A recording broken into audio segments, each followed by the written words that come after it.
Welcome to the Physical Product Movement, a podcast by Fiddle. We share stories of the world's most ambitious and exciting physical product brands to help you capitalize on the monumental change in how, why, and where consumers buy. I'm your host, Ken Ojuka.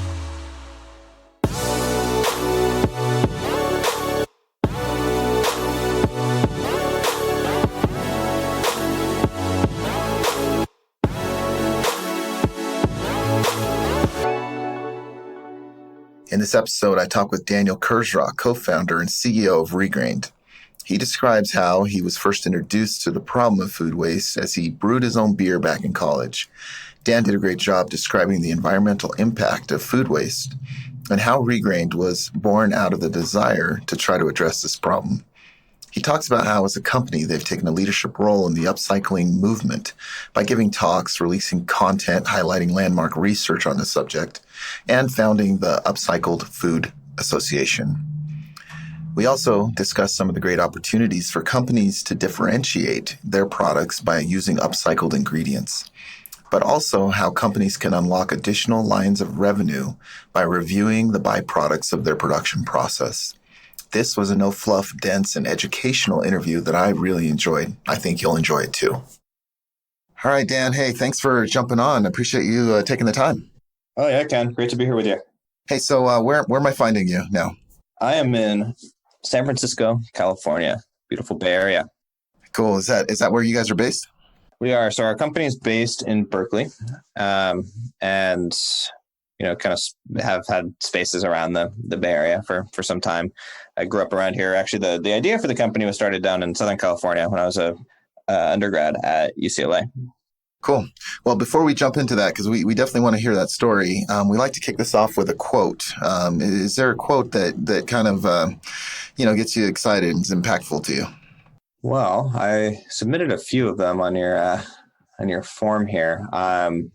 You happen to have that? I should have just pulled that up. Yeah, innovation is putting creativity into action. I think that's the one that you submitted. And it's a pretty awesome quote. Why does that speak to you?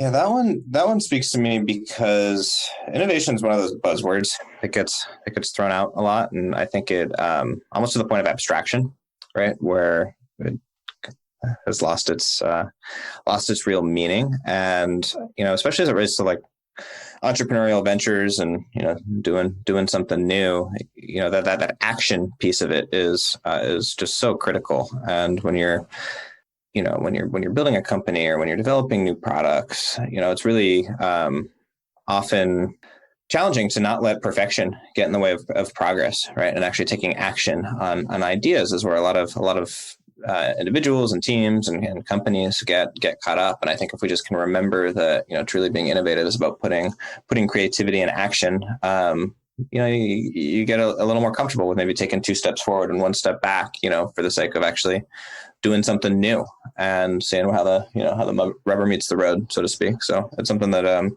I first heard that quote, I don't know who to attribute it to originally, but it really resonated as words to kind of build a next generation food company on. Yeah. No, I think it's a pretty awesome quote. And I think, it's really easy to get excited, about the ideas, but really nothing happens until you act on those ideas. And I think that's where true innovation happens. Absolutely. So, Dan, so for those who've never heard of ReGrained, your company, can you tell us a little bit about it, what you guys do? Yeah, absolutely. So ReGrained, we're an upcycled food company, kind of the pioneering upcycled food company. Some people know us for a product of, a line of consumer products that we've launched, which I'm sure we'll spend some time speaking about. But really what's behind, what we're doing is some technology that we developed actually with the USDA around rescuing overlooked, underutilized ingredients, that are highly nutritious and flavorful and functional, like the grain that's already been used by breweries to make beer. And what we do is we actually convert that into a high value source of foods. It's kind of like the circular economy for food. So we have a ingredient business where we work with other food companies and help them commercialize upcycled food products. We have our own line of products which kind of act as a commercial proof of concept and something to physical that we can put out there for people to for people to experience. And it's really a platform for upcycled foods. And it all started with beer making.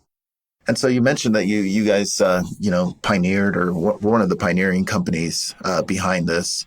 How long ago was that? And what do you think that your role and your contribution to the upcycling movement that's getting a lot more popular now? What do you think your contribution was to that? Gosh, I mean, so, for this all started for me when I was an underage home brewer. Actually, I started making my own beer as a college student. This was 2009, 2010. Learned with a buddy from his older brother, and got really into making beer. And this was, before food waste was something that was talked about, commonly. Fortunately, now it's an issue that has gotten a lot of attention, especially since the landmark report in 2014, where it was first quantified that 40% of all food that's grown is wasted. For me, back then it was more about, hey, every time we're making beer, I really love this hobby, but the process is actually making food at the same time, and that food is it feels like we're wasting it.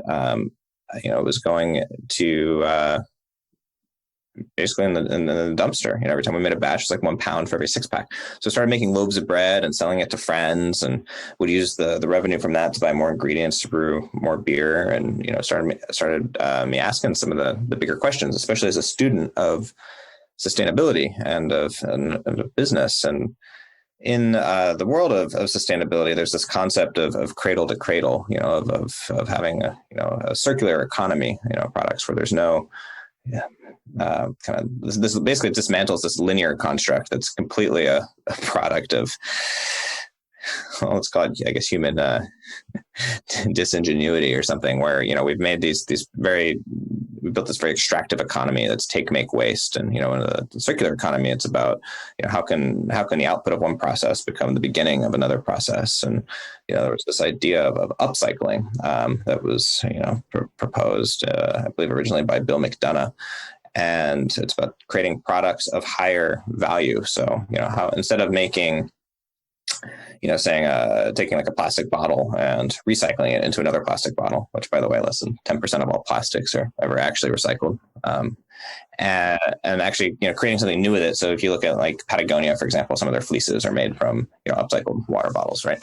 And so it was very inspired learning about this concept, and realized that what we were, we'd stumbled on with beer making and with the breads, and eventually we made these like nutrition bars, that was really a very similar ethos, but it was for food. And so started talking about it as edible upcycling, and which eventually became upcycled food. Right around the same time, actually, another Southern California-based company, Barnana, also had put the words, upcycled food on their packaging. And if you fast forward a few years, upcycled food had actually started getting some traction, started making some trends lists, and ReGrained started getting more and more attention. There's a whole kind of whole sector really that's grown around this. And about a year and a half ago, actually, a handful of companies, ReGrained included, we came together and we co-founded a nonprofit association called the Upcycled Food Association, which started with, it was 7 or 8 companies originally. As of last week, we now have 155 companies worldwide that are participating in the Upcycled Food That's awesome. Association. We've got a third-party certification that's coming out. I've given the opportunity to give a TED talk about this sort of thing, and speak at conferences and whatnot. It's been a real privilege to have the opportunity to champion something that I think is as common sense as, hey, let's take all of the value that's being created by our food system, and let's keep it in the food system by putting it to its highest use, feeding people. That's really what upcycled foods is all about, is about putting food to its best use, feeding people. And ReGrained has been championing this for years, and we look forward to doing it for years to come. That's great. That's great. And I have a couple follow-up questions on that, actually. Why do you think now? Why do you think it's catching, some momentum now, as opposed to, years ago? I think we've known about this problem for quite a while. Why do you think companies are interested in it now? Well, from the company's perspective, and I'll address that first because you said, what do you think companies are interested in upcycled food now? I mean, there's a pretty straightforward business case for doing this, right? I mean, we're talking about um, basically optimizing value, right? We're talking about creating co-products where there once were byproducts. Nobody likes waste, whether you're at the head of a boardroom table or the head of your household's kitchen table, right? Like waste is something that is deplorable pretty much to all. And the fact that we waste 40% of all edible food, I mean, that's insane. It's like leaving the grocery store with 5 bags and dropping 2 in the parking lot. And so there's I think one of the reasons that shouldn't be ignored is that there's a really clear business case for turning waste into value.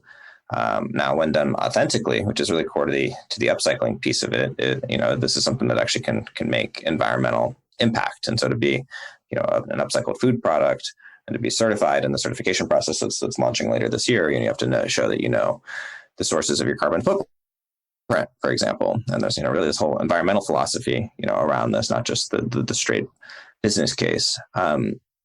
More broadly, if you look at just consumer trends, if you will, there's been an increasing awareness of what's in the food, right? And people becoming increasingly interested in foods that are better for them and better for the planet. And this has become more marketable to create food products that are differentiated by being more nutritious and more sustainable.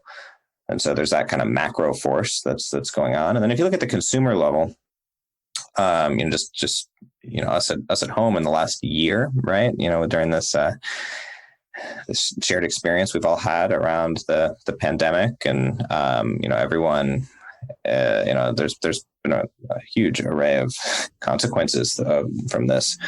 Sure. But specific to the food system, there's really kind of just shined a light on the fragility, of our food system, especially in the early days when there was some of the runs on the grocery store and whatnot, and it drew a lot of awareness to to our food system. And food waste actually is something that's if you look at like survey data, it's something that people are paying more attention to now than they were before COVID, which I think is really interesting. Right. Yeah. And I believe it, and I've got 5 kids and so food waste is something that, just as a parent, I just see all around us. Right. And I just think about it, selfishly from my pocketbook. I paid for that food and now we're just throwing it in the trash. What's going on there, and that's just, just anecdotal. And of course, at the consumer level, but this is going on, throughout the supply chain, and so I wanted to talk just a little bit more about how you guys noticed this in the process of making beer. And maybe you can go into a little bit more detail about the process of making beer and what exactly was wasted, and just maybe describe that to the listener. Yeah, absolutely. And, upcycling, the upcycled food opportunity is, somewhat of a esoteric subset, right, of the food waste problem, because we're not talking about, there's kind of 2 main buckets of upcycled food that you can think of. One that's maybe a little more intuitive is, farm, things like farm surplus, where maybe after, harvest, not everything made it to the grocery store for cosmetic reasons or otherwise. And, taking those crops and, maybe doing there's actually some very old examples of doing value-added processing, right? Creating juices, so it's a great example of how a lot of these crops have been used, historically. And then there's this other subset, which is really where ReGrained plays in, which is in what would, you could call like manufacturer byproduct utilization.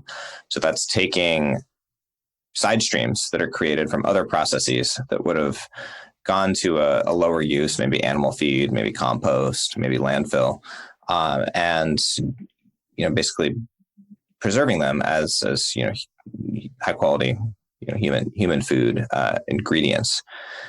And so with ReGrained, this was something that it was just so in our face when we were homebrewing. To make beer, for those of you who are listening who've never made beer before, which I think is a lot of people. It's actually a very simple process. It's not, the ingredients are very similar to making bread, just with the addition of hops. So there's 4 ingredients in beer.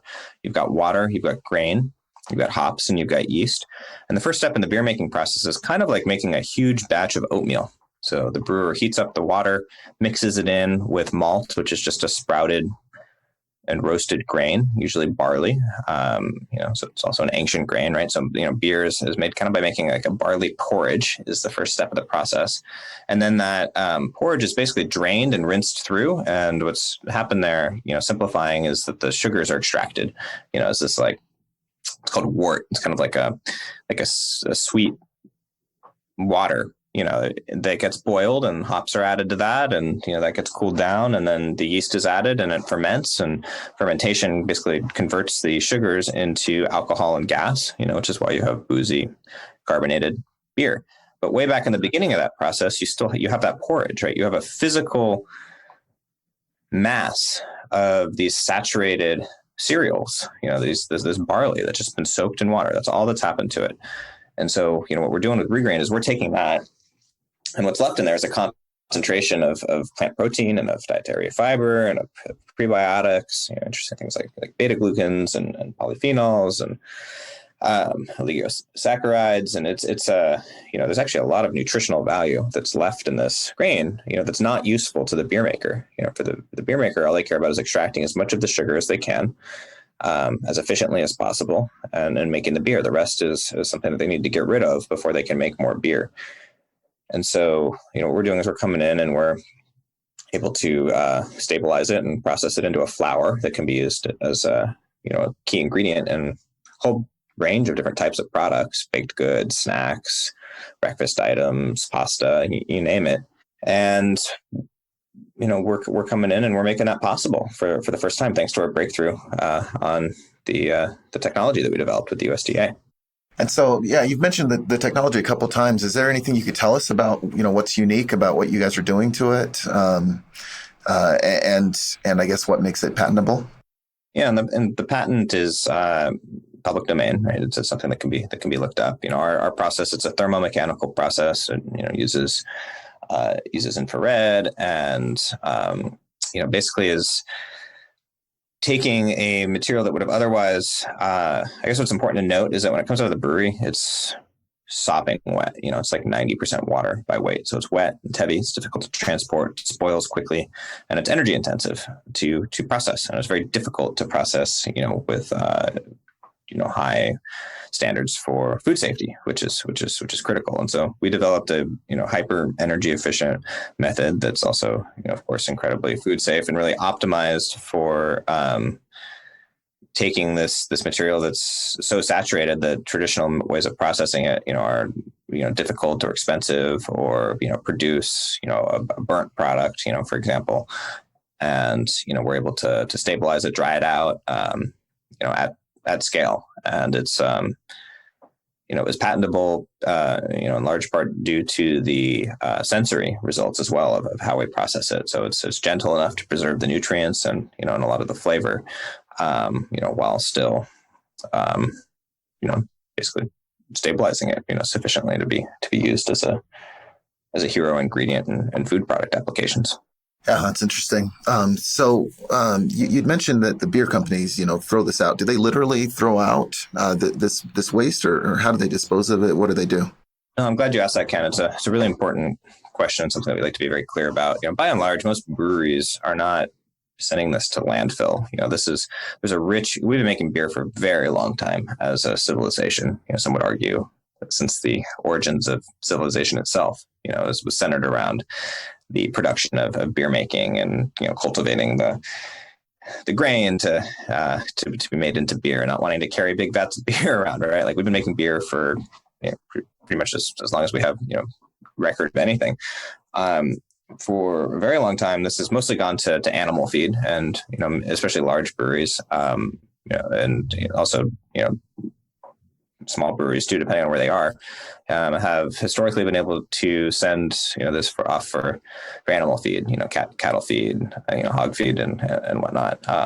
Some goes to some goes to compost. And then what's interesting is in an urban environment, that's less practical, which is really where we got started. So we were operating in a city where we learned that there was actually breweries that were paying to have this stuff hauled away because it was difficult to get a rancher to come in and pick it up when there's access to this material much closer to the farm.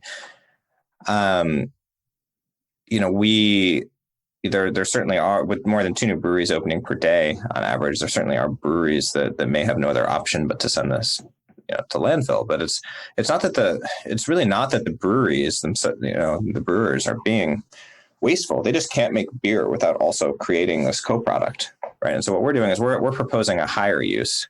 We're saying, hey, rather than send this to a lower use, like animal feed or compost, let's turn this in. Let's keep this nutrition in the food system. Let's feed it. Let's feed it to people. And so we're coming in with a better option. But I like to be very clear that we're not. It's not like we're not here to villainize the beer industry or anything like that. They're a really key partner, in this for us. It's just the beer makers are in the business of making beer, and you can't make beer without also making this food. We just want to see this handled and valued as the food that it is. Okay, interesting. And that's pretty awesome. So really, by higher, you mean like a higher value use, as opposed to like a lower value use?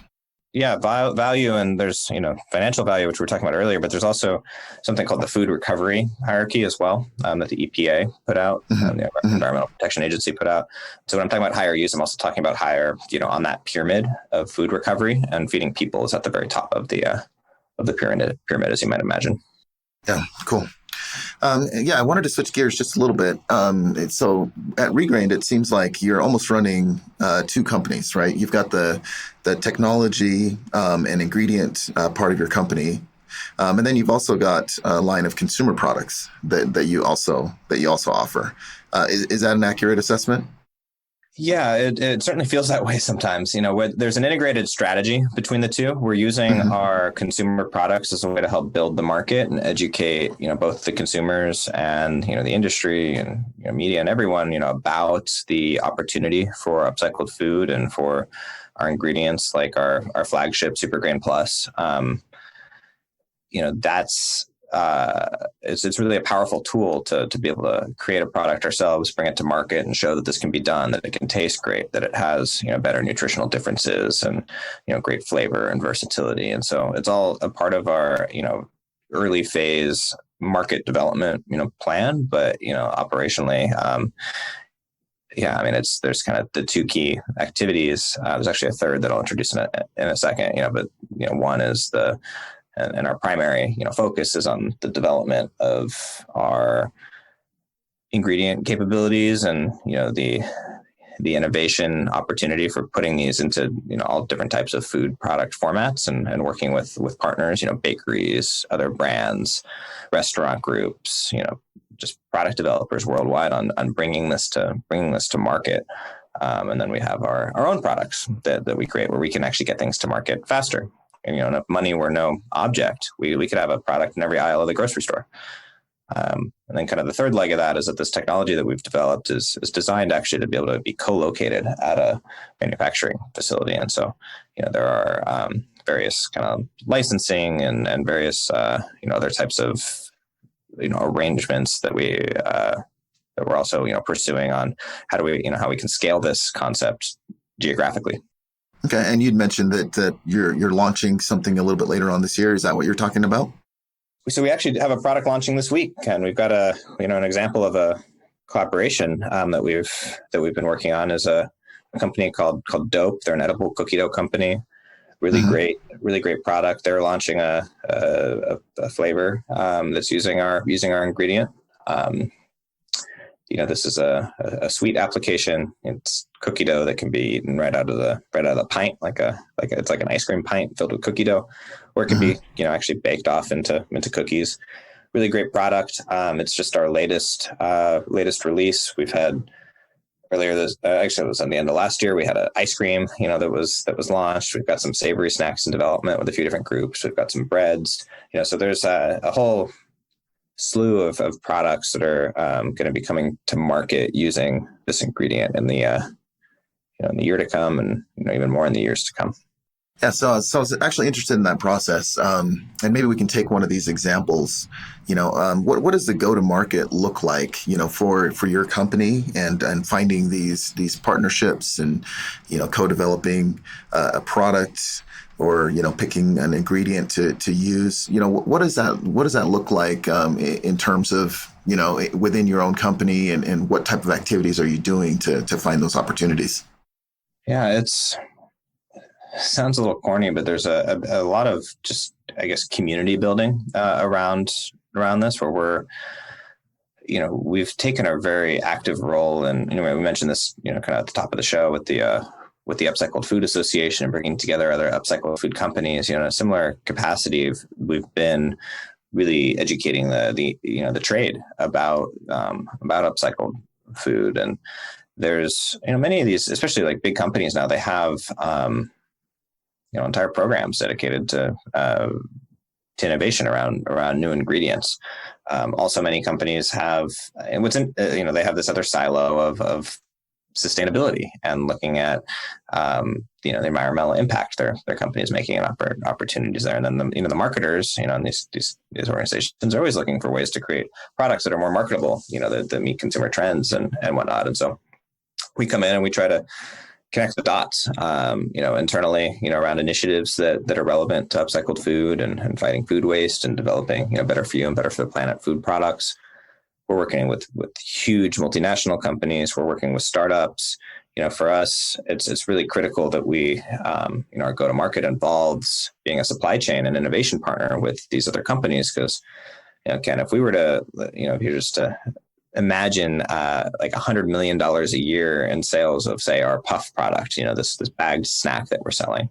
If we were out there selling $100 million of this a year, we'd work with one or two breweries, craft breweries, small ones, tops, in terms of supply. We're interested in closing this loop at scale, worldwide. And the way to do that is through partnerships. In some cases, we're selling the ingredient wholesale. In other cases, we're actually providing some, product development services or commercialization support, bringing in, manufacturing capacity. In other cases, we're selling to companies who are creating solutions for their clients, like bakery ingredient companies, for example. And so there's a whole ecosystem out there of ways that we're trying to close this loop, meaningfully. And makes us a bit of a non-traditional business thesis in that respect, because we've got this like vertically integrated supply chain, and we've got our own products that we also make, but we're really focused on the ingredients and the opportunity with these other companies. But it's it's really a way to do this at scale, which is what we're obsessed with here. Yeah, and I'd imagine, personally, as an entrepreneur, that it's just an interesting and dynamic and just a fun thing to do, to be working with so many different companies. Yeah, it's a whirlwind, and you learn a ton. And different companies have different processes for how they release products. What can be painful is some companies have multi-year product roadmaps, right? And so, even at the beginning of the relationship, the best case, it might be 2 years before something hits the markets. It's about balancing that and the size that might be, when it launches, with maybe a more agile company that's maybe a bit smaller that you can do something with sooner.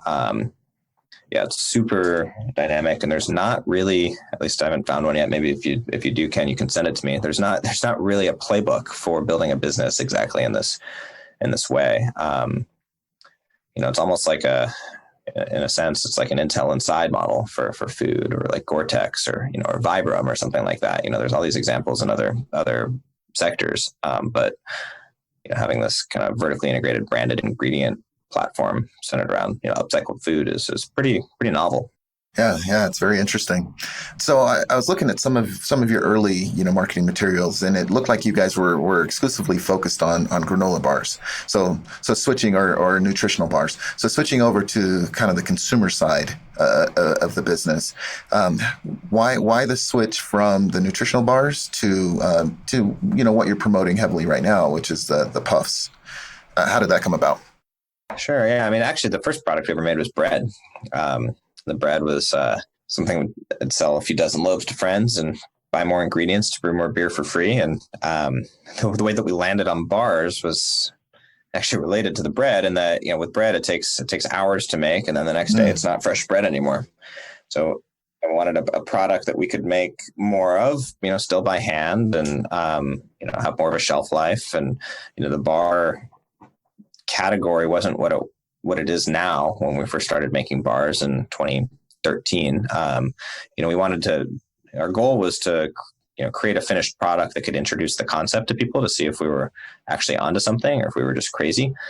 Um, the bar category is obviously very saturated now with lots of options. You could be like there's probably like a bar for moms that are into the jazzercise, specific, right? Like it's become pretty niche. As a format, it's one where people are willing to try new ingredients, and it was something that, again, that we could do by hand, and we could make hundreds of them in an afternoon. That was the original scale, and we got to the point where we were in a few thousand stores and doing a lot more than that. But the goal was never to be a bar company. We were always an ingredient company that had a bar. We've been over the years, we've been fairly quiet about the ingredient side of our business. Our whole website is largely dedicated to the consumer brand and to educating people about upcycled food, which is why I think sometimes people are surprised to learn that we're not, that we were more than a bar company, and that we're not making bars, right, anymore. It just kind of hit that point, and in hindsight, maybe we could have walked away from the bar line earlier.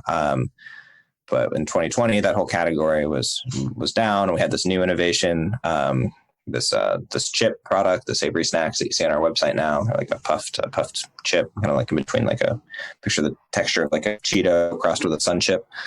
And we're a startup. We don't have infinite resources, and the consumer brand is not the long-term focus of the business, and so it made sense to put the bars on pause, and the recipes are available there, and we've got some companies looking at maybe kind of carrying them on and in a different capacity, but to bring this chip to market. And the chip won't be here forever either, most likely. It's again, it's a commercial proof of concept, and we've already got numerous snack companies interested in developing similar products using this ingredient. When those are in market, we'll maybe bring something else to market in a different category entirely. And so that's kind of how we think about these consumer products. As much as we love them, they're not something to get attached to, because they're kind of fleeting by design. okay, got it. And so my sense is that upcycling in general just presents some unique challenges, and then also it presents some unique opportunities compared to traditional manufacturing. So, maybe you could describe, some of the things that are more challenging, maybe less challenging. What are some of the opportunities in this space? Yeah, I mean, if you think about the supply chain for upcycled foods, your supply chain is another company's manufacturing process. If you're doing manufacturer's byproduct utilization, side of it, like the type of upcycling that ReGrained engages in. That means that we are downstream from decisions that are made around, what ingredients are used and things like that. So, for example, our Super Grain Plus, our flagship ingredient, is not certified organic. We're definitely a company that values organic agriculture, but our supply is coming from the breweries, right? So there's not really a very big market for upcycled beer, for a variety of reasons. And the breweries, as a result of not making organic beer, they're not using organic malt, which means we don't have access to as much organic malt. We would really limit our supply if we were to say, hey, we're only going to rescue organic grain. So you can kind of extrapolate that to, other implications of your input coming from someone else's output, right? There's also a lot of, food safety concerns that need to be really thought about, carefully, and how to, best source these materials and process them. And there's a lot of, R&D that goes into, at least there was for us, that went into really optimizing that and cracking that code. And then you've got the education hurdle too, right? Of developing new ingredients. So, what is this? Is it a flour? That's something we used to talk about it as a flour. We even called it beer flour at one point. We do a lot of kind of market positioning trialing. Right. Bars, for example, we used to have like eat beer on them, and it was a good way to get people's attention. And we called it beer flour, and it was catchy and maybe clever. But when people think of flour, they think of flour, right? And flour has certain functional properties and how it performs and like making doughs that become bread, especially if it's like a yeast risen product. Flour also has certain cost implications associated with it, and this is really a new ingredient. It's really maybe better described as a powder. And so there's kind of these, you got to like come up with an identity for these new ingredients, and then you've got to educate the market on what they are and why they're needed. And of course it's, with what we know internally, it's incredibly compelling on virtually every front that this should be a staple of the food system. It should be in every aisle of the grocery store. It's not something that people just know automatically, right? You've got to do some education. And that applies right on the consumer level too. So those are a few that come to mind based on that question. I'm sure come up with probably 1,000 others. Sure. And you're right in the middle of it all too.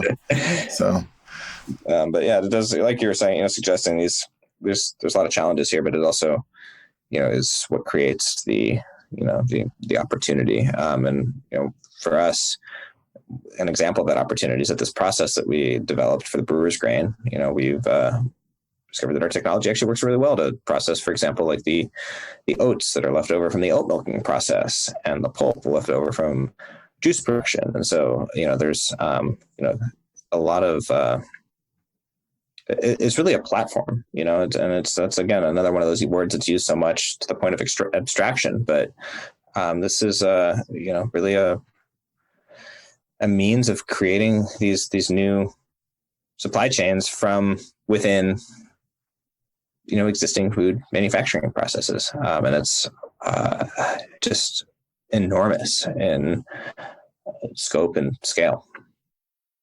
Yeah, and I agree. I think the opportunity is just incredible. And in fact, that might be one of the reasons that it might be overwhelming. So some looking at the position, or looking at it from the position of a brand or, a manufacturer that wants to get involved in this, and wants to get involved in this movement. What do you think are the first steps that they could take to start getting a little bit more educated and finding out where the opportunities that, exist for them to include this in their ingredients?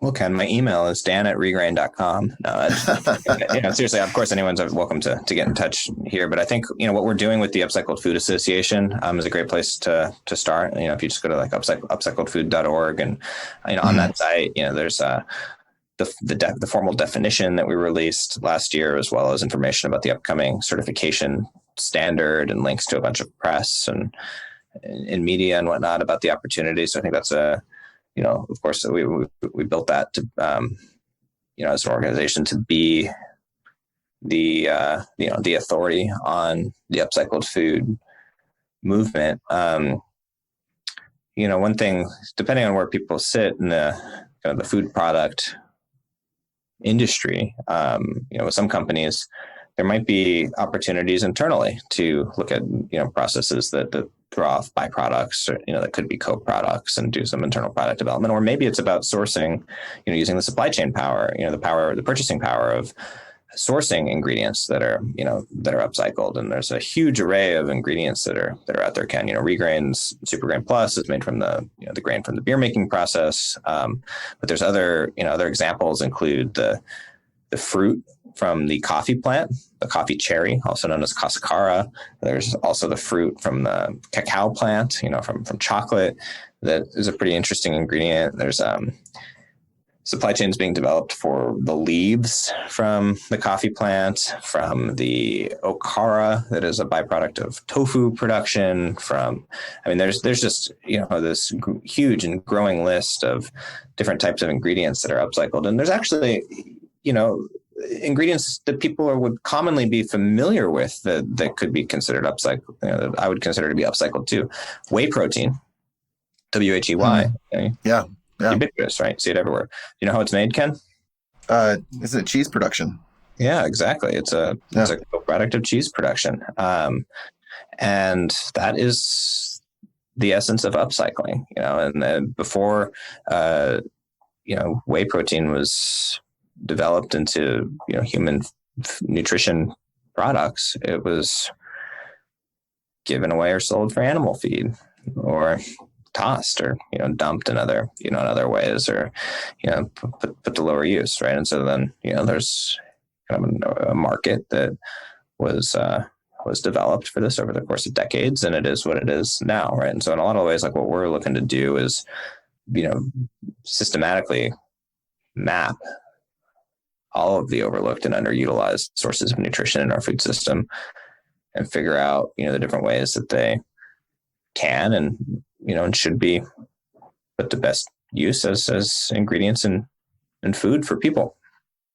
Okay, well, that's awesome, and those are some great examples, I think, of some of the opportunities, and even just the whey example. I mean, I don't know that the people involved there thought that the opportunity would get as big as it has, but it's a massive, vibrant, very, very lucrative market that's grown up there.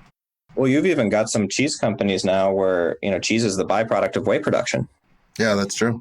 Or it's totally flipped on its head. It's kind of crazy. And then the next, with whey, there's also now this growing movement around acid whey, which is, not a very good name, but it's the whey from yogurt production. Mm-hmm. And so there's, a bunch of startups now that are doing different things with that whey. There's a company called Wayward Spirits, for example, that's making vodka. There's a company called Norway that is making like a beer, like a fermented whey beverage. There's a company called Spare Tonic that's making the Spare Food Company. It's their product line is called the Spare Tonic. It's a ready to drink beverage that has a bunch of probiotic. Really has the probiotics intact from acid whey. So yeah, it's a there's a lot of this. And then even like another one that I like to bring up, Get, is just as an old example, they're not marketed as upcycled, but you go to the store, you find baby carrots, right? And mm-hmm. Baby carrots aren't cute little carrots that are grown. They're cosmetically imperfect carrots that were shaved down to that baby carrot size. Oh, I didn't even know that. I guess I had never really considered how baby carrots came to be, but that's interesting. Yeah. Well, I have little kids that eat almost exclusively baby carrots. They won't eat the normal ones. They just like the baby ones. So that's interesting. They're fighting food waste without knowing it. Well, we're at time here. I just wanted to just ask you a couple quick questions. So, we're sitting at March, end of March 29th is the day that we're recording this. What's in the future for you guys? What's coming up later on this year? What are you excited about? What's that look like? Yeah, I'm really excited about the different products that we're launching with partners. And there's just such an array of applications for the ReGrained ingredient that are going to be brought to market through some of these partnerships. And I wish I could go into more detail, but everything from snacks to cookies to breakfast items to like pasta. There's just a lot in the works, and that's really our original vision coming to fruition for the first time. Enabled by this process getting commercialized that we developed, and that everything when you're starting a company takes longer and costs more than you expect it to, and COVID really slowed down the opening, for example, of our plant, and now we've got this beautiful facility that's just able to crank out, more Super Grain Plus than ever before. So that's really exciting. And then also just humongously excited for the progress we're making as the Upcycled Food Association. And, by June or so, companies are going to have their products certified as being upcycled for the first time. And it's that is really important to maintain the just the trust and that comes with the transparency around formalizing this as a real staple of the food system, which is makes both, to be a little punny, Ken, makes both dollars and cents, right, to do upcycled food, but it's got to be done right. And so really proud of the work that the Upcycled Food Association and its members are doing and what's to come there. That's awesome. All right. Well, just to conclude here, let's do the quick fire round. I've got 4 questions for you. Just tell me what comes to mind. Name one tool or resource that's helped you the most in your career. The internet. You know what? That's a heck of a tool. So we'll take it. What about a book? What's a book that you'd recommend that has been really helpful to you?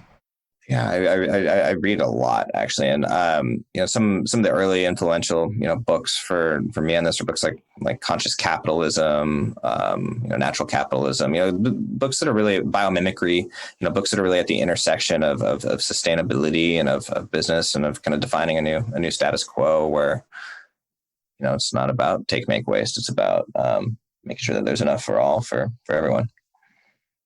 Which is a Buckminster Fuller quote, by the way. I know that just rolled off the tongue. What's the quote?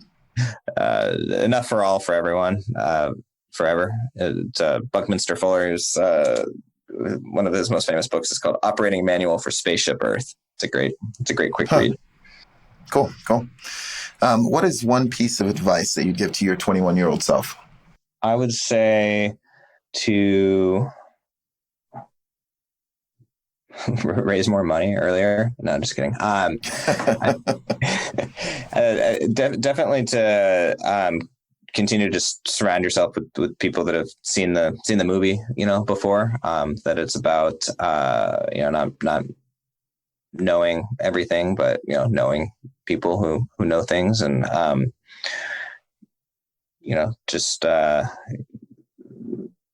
I guess bringing that attitude towards building what we are, and I think that is a big part of what I did, and is something that all young founders should do, in addition to taking action on their ideas, like we talked about at the top of the show.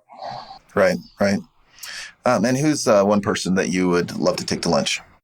Well, to get too sentimental, I guess, but it's actually been a year since my grandfather passed away, who was in the food industry and just a hugely supportive, mentor and advisor to me as I started, building ReGrained. And actually lunches were one of the things that, we would meet and talk through everything. And, now a year after he's passed, I'd really, truly love to get to do that again.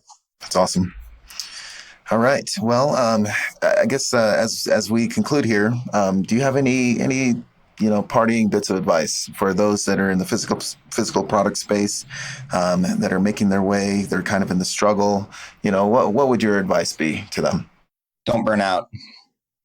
There's this romantic myth of entrepreneurship where you're burning the midnight oil, and you gotta hustle or whatever the trendy jargon is for that these days, but really, really important to take care of yourself and, your family, and, remember that there's not a playbook for doing this, exactly. And that, if you burn out, you're done, and so it's just important to, invest in your physical and mental health, along this journey, or you'll never make it through the endurance sporting event that is building a business.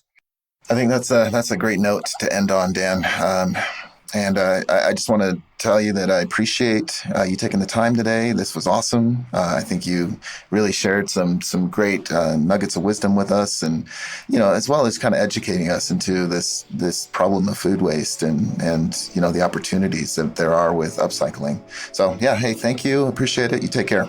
Yeah, thanks so much, Ken. Take care.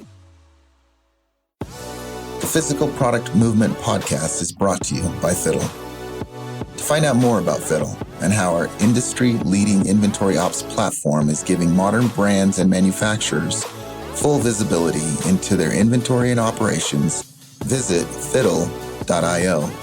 And then make sure to search for Physical Product Movement in Apple Podcasts, Spotify, Google Podcasts, or anywhere else podcasts are found. Make sure to click subscribe so you don't miss any future episodes. On behalf of the team here at Fiddle, thanks for listening.